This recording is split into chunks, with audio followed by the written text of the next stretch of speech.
Ayan guys, mag-harvest tayo ng puting talong. Ayan. Yosho.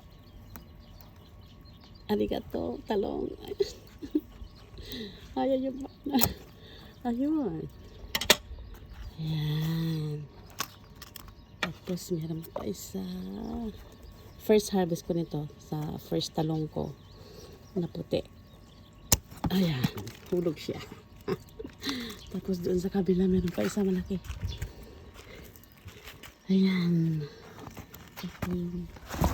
Ayan siya guys. Oh, ayan. Oh.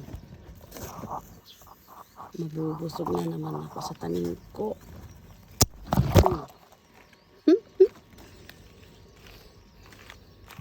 Ayan. Punta naman tayo sa violet na talong.